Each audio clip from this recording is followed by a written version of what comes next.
ಆಮೇಲೆ ಕರ್ನಾಟಕದಲ್ಲಿ ಯಾವ್ಯಾವ ಏರಿಯಾದಲ್ಲಿ ನಮ್ಮ ಹಿಂದೂ ಗಣಪತಿ ಇರ್ಬೋದು ಯಾವುದೇ ಹೋದ್ರು ಮೊದಲ ಆ ಮಸೂತಿಗಳನ್ನು ಚೆಕ್ ಮಾಡಬೇಕು, ಆ ಮಸೂತಿಗಳನ್ನು ಬ್ಯಾನ್ ಮಾಡಬೇಕು. ನೀವು ನಮ್ಮ ಮಾಡ್ತಿರಲ್ಲ, ಯಾವ್ದಾರು ನಮ್ಮ ದೇವಸ್ಥಾನದಿಂದ ಒಂದು ಕಾಲು ಬಿದ್ದೈತಾನೆ ಭಾರತದಾಗ ಹೇಳ್ರಿ. ಇಡೀ ದೇಶದಲ್ಲಿ ಒಂದು ದೇವಸ್ಥಾನದಿಂದ ಹಿಂದೂಗಳು ಮುಸ್ಲಿಮರ ಕಾರ್ಯಕ್ರಮಕ್ಕೆ ಕಲ್ಲು ಒಗದಾರ ಅಂತ ಒಂದು ಸಾಕ್ಷಿ ಹೇಳ್ರಿ. ಇವ್ರನ್ನ ಎಟ್ಟು ತಲೆ ಮ್ಯಾಗ ಕೂರಿಸ್ಕೊಂಡ್ರಿ. ಇನ್ನೂವರೆಗೆ ಅದು ಆ ಪಂಕ ಮಸೀದಿ ಅಧಿಕೃತ ಐತಿವಲ್ಲ ಅನ್ನೋಂಥದ್ದು ದಾಖಲೆ ನಿಮ್ಗೆ ಬಿಡುಗಡೆ ಮಾಡ್ರಿ.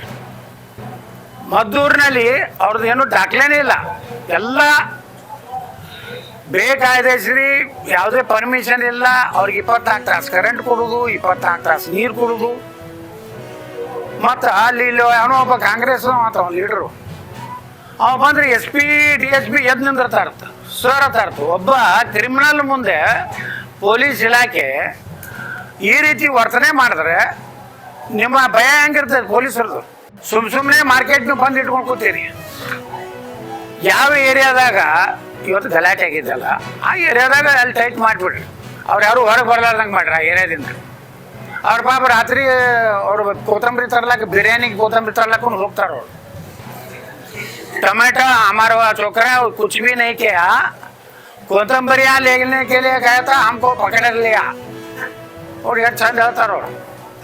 ನೋಡಿ ರಾತ್ರಿ ಒಂದು ಕೇಳಿದ್ರೆ ಕೊತ್ತಂಬರಿ ಸಿಗ್ತೈತನ್ರಿ. ನೀವು ಪೊಲೀಸರು ಆ ಮಸೂತಿ ಮುಂದೆ ಹೋಗ್ಬೇಡ್ರಿ, ಈ ಮಸೂತಿ ಮುಂದೆ ಹೋಗ್ಬೇಡ್ರಿ ಅಂತ ನೀವು ರೆಸ್ಟ್ರಿಕ್ಷನ್ ಹಾಕಿದ್ರೆ ಮತ್ತೆ ಇದೇನು ಭಾರತ ದೇಶನಾಗೈತು ಏನು ಪಾಕಿಸ್ತಾನದಾಗೈತು?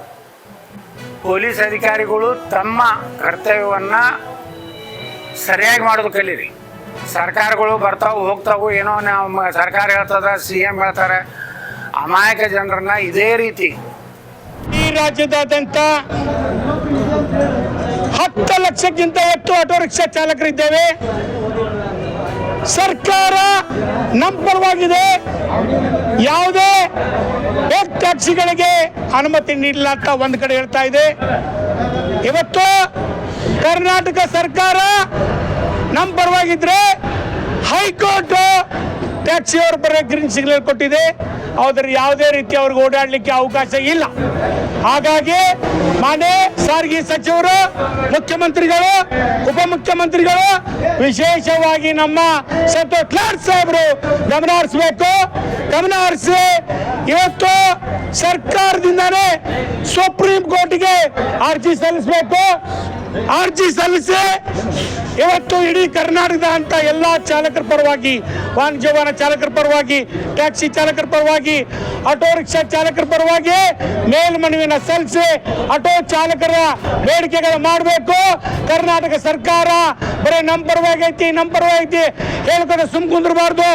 ಇವತ್ತು ವಕೀಲರ ಮುಖಾಂತರ ಮೇಲೆ ಸುಪ್ರೀಂ ಕೋರ್ಟ್ಗೆ ಅರ್ಜಿ ಸಲ್ಲಿಸಿ ಬ್ರೇಕ್ ಟ್ಯಾಕ್ಸಿಯನ್ನ ನಿಲ್ಲಿಸುವಂತ ಕೆಲಸ ಮಾಡ್ಬೇಕಂತ ಮಾಧ್ಯಮಕ್ಕೆ ಕಳಕಳಿ ವಿನಂತಿ ಮಾಡ್ತೇನೆ. ಸರ್, ಇವತ್ತು ಪ್ರತಿಕೃತಿ ದಾನ ಮಾಡಿದ್ದೇವೆ. ಇವತ್ತು ಬ್ರೇಕ್ ಟ್ಯಾಕ್ಸಿಗಳ ವಿರುದ್ಧ ಪ್ರತಿಕೃತಿ ದಾನ ಮಾಡಿದ್ದೇವೆ. ಇವತ್ತು 6 ತಾರೀಕಿಗೆ ಬಜೆಟ್ ಮಂಡನೆ ಮಾಡ್ತಿದ್ದಾರೆ. ಈ ಬಜೆಟ್ ಮಂಡನೆಯಲ್ಲಿ ಇಡೀ ರಾಜ್ಯದಾದ್ಯಂತ ಆಟೋ ರಿಕ್ಷಾ ಚಾಲಕರ ಬೇಡಿಕೆಗಳು ಮಾಡಬೇಕು.